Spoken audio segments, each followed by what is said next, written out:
Have you ever felt like everyone else was given a map to life except for you? Like somehow everyone else understands how to make friends, how to fit in, how to belong, while you're standing there outside looking through a window. In the late 60s, an illustrator of children's books decided to make her first novel. However, instead of writing another typical coming of age novel, she chose to shine a light on something that was rarely discussed at the time: the loneliness and emotional suffering of children. While set in the backdrop of post-war Britain, Joan G. Robinson's When Marnie Was There explores what it feels like to believe that everyone else belongs somewhere except you. Published in 1967, the novel follows a 12-year-old girl named Anna who is sent from the city to the marshlands of Norfolk after her health begins to decline. There, she discovers an old mansion known as the Marsh House and meets a mysterious girl named Marnie. What begins as an unusual friendship unfolds into a story about mystery and the universal human desire to belong. Although the mystery surrounding Marnie on the outside is the main topic of the novel, the growth of Anna is what truly stands out. Throughout the story, Anna constantly feels disconnected from the people around her. Early in the novel, she sees a group of children and thinks, "I've met enough people for one day." At first, this may make her seem independent, maybe even uninterested in friendships. But Robinson quickly reveals her true feelings. The feeling of freedom had changed to one of loneliness. She knew that even if she had met them, they would never have been friends. They were children who were inside. Anyone could see that. The idea of being inside becomes one of the most important metaphors in the novel and surrounds the entire story. Anna sees the world like a giant circle. Everyone else seems to be fitted comfortably inside it, surrounded by friendships and connection, while she remains outside looking in. No matter how badly she wants to belong, she feels as though she can never find the door to the circle, and the circle becomes the most important part of the book. And even though the story was written 60 years ago, many children still experience the same feeling today. Social media often makes it seem like everyone has found their place, their people, or their identity, while you're somehow stuck on the outside. Robinson understood that loneliness is not always about being physically alone. Sometimes it's just about believing that everyone else knows how to belong while you don't. Anna meets Marnie at the peak of her unfounded desire to fit in. Although it is quite an odd and sudden meeting, it shapes the rest of the story and surrounds it in mystery. When Anna first met Marnie, it felt magical. The two girls quickly became close, and it was the first time Anna truly felt seen. Marnie is a beautiful, emotional, dramatic, and oftentimes unpredictable, but yet she still understands Anna in a way that nobody else seems to or ever has. On the day they met, Marnie tells her, "Didn't you know? You're my secret. I've not told anyone about you, and I'm not going to. If I do, they'll only spoil it." Immediately, Robinson establishes a deep bond between them, and they seem like they've been friends for several years. But to Anna, Marnie does not just become a friend. She is proof that somebody actually understands her for who she is. Despite this, Robinson still reminds readers that something is not quite right. Marnie appears and disappears without explanation, and sometimes the Marsh House seems alive and occupied, other times it seems abandoned. Anna is never completely sure what is real and what is not. However, this uncertainty becomes one of the driving forces of the novel and helps create its atmosphere. One of Robinson's most effective rhetorical strategies is imagery. Throughout the novel, the natural world reflects Anna's emotions so closely that it makes you feel like you're standing right beside her. Early in the story, Robinson writes, "A small bird flew over the creek, quite close to her head, uttering a short plaintive cry 4 or 5 times running, all on one note. It sounded like, 'Pity me, oh, pity me.'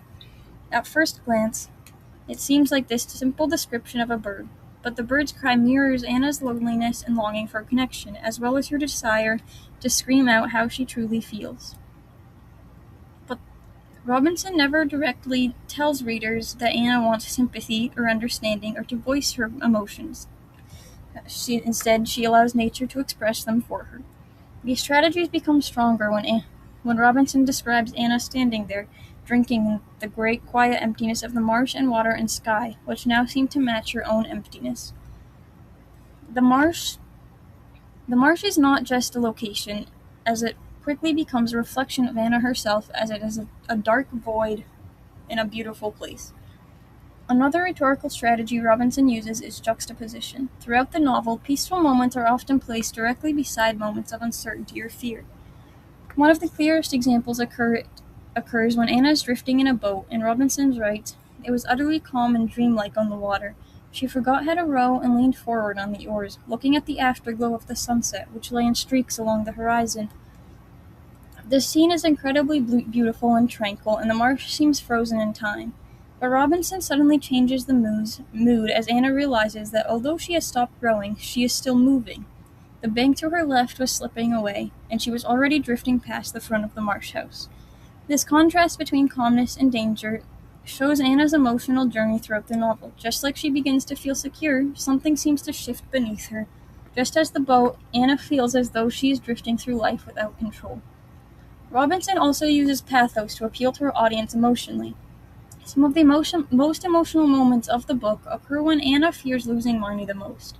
While a heartbreaking scene takes place after Marnie leaves her alone in this cold, dark windmill that Marnie was forced to go to as a child. Robinson says, "Marnie had gone, and she was alone in the mill. Marnie had left her. She could think of nothing else but this one stark fact." Robinson repeats the idea over and over again that Marnie had left her. She had gone without her and left her alone. It was cruel and unforgivable. The repetition places readers inside of Anna's thoughts. Because for Anna, it's not just a disappointment, it's abandonment. Because she already believes she is unwanted and isolated, and losing Marnie confirms her deepest fear, that everyone will eventually leave. The emotional intensity continues as Anna runs through the darkness. Robinson describes her running through the wet, windy darkness while the thought keeps hammering in her brain. Eventually, she falls into a ditch and lies injured and exhausted. The storm around her mirrors the emotional storm she is experiencing inside. This is why the reconciliation scene becomes one of the most powerful moments in the novel. During a violent rainstorm, Anna sees Marnie trapped in the marsh house window. Robinson describes Marnie with an oddly twisted face pressed against the glass while rain streams down the window. Marnie cries out, "Anna, darling Anna." Anna responds with one of the most emotional lines in the entire novel. "Of course I forgive you, and I love you, Marnie. I shall never forget you, ever." What makes this scene so powerful isn't just the dialogue and repetition, but it's the way Robinson combines the storm with Anna's emotions once again.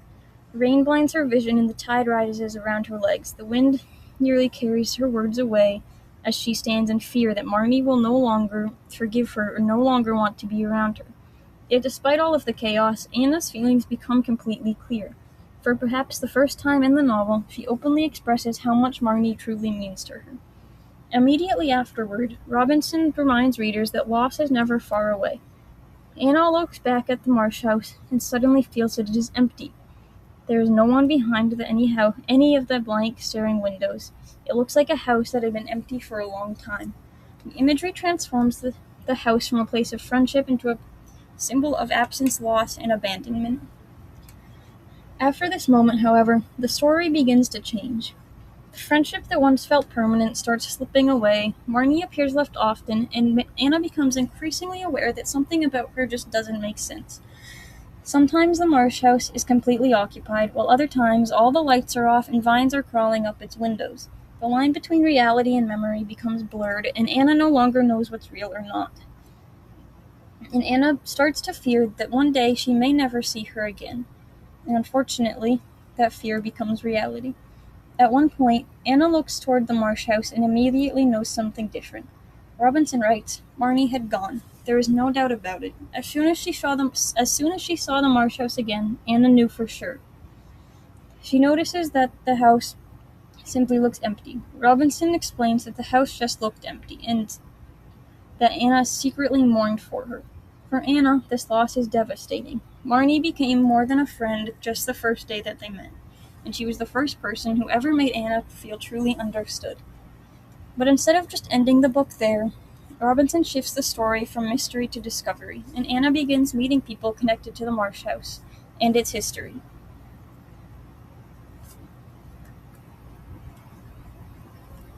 One of these people is Gilly, an elderly woman Anna had briefly encountered earlier in the novel who was painting by the marsh. When they met again, Gilly says, "We've met before, haven't we?" Although the conversation is quite ordinary, it's the first step to uncovering the truth about Marnie. As Anna listens to stories about the Marsh House and the people who once lived there, pieces of the mystery slowly begin falling into place. She learns about Marnie's life, her struggles, her abandonment, and the saddening family history connected to the house. One of the most significant moments comes when Anna discovers evidence, a book found in her bedroom with the initial M. Even though she goes through different names that could start with M, she comes to a realization that Marnie was a real person and that M stood for her name, Marion. So shocked, she exclaims, "But this book is real, and I didn't write it. That means Marnie isn't a made-up person. She wrote it."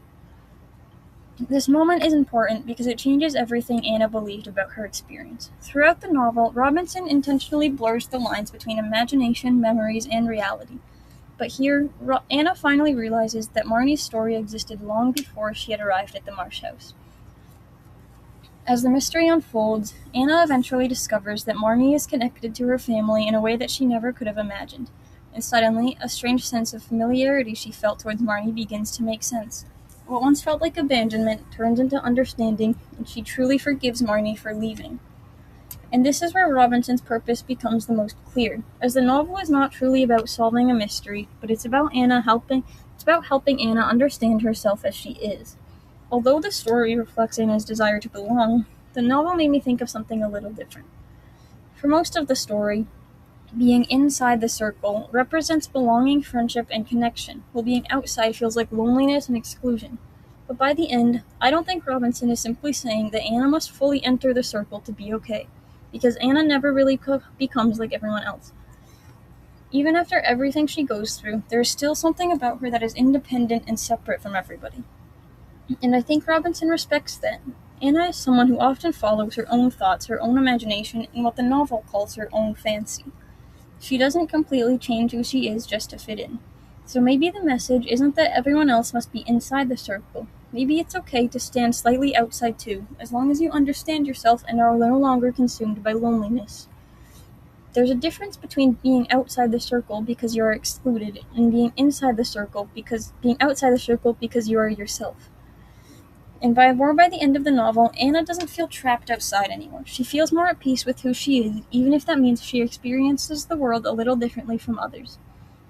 From a rhetorical perspective, this is where Robinson's writing becomes incredibly powerful. She doesn't rely on direct statements or explanations to show us what Anna learns. Instead, she builds meaning through imagery, emotional contrast, and symbolism. The marshes, the shifting weather, and the blurred boundary between memory and reality all mirror Anna's internal journey without ever needing to explicitly explain it. She greatly represents the meaning of show, don't tell. Even the structure of the novel reflects this. The story moves between moments of calm and beauty and emotional intensity, which show Anna's unstable sense of belonging. Robinson's use of juxtaposition between powerful, peaceful landscapes and emotional distress make the reader feel the same uncertainty Anna experiences, rather than simply being pulled in. In the end, Robinson's greatest rhetorical strength is her ability to make emotion feel physical. Loneliness is not described as an idea.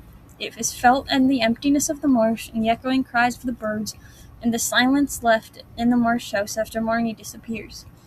This is what truly makes the novel effective, and that is why When Marnie Was There lingers so long after you finish it. Not because it explains everything, because it truly makes you feel everything. And maybe in the end, that's what Robinson wanted all along.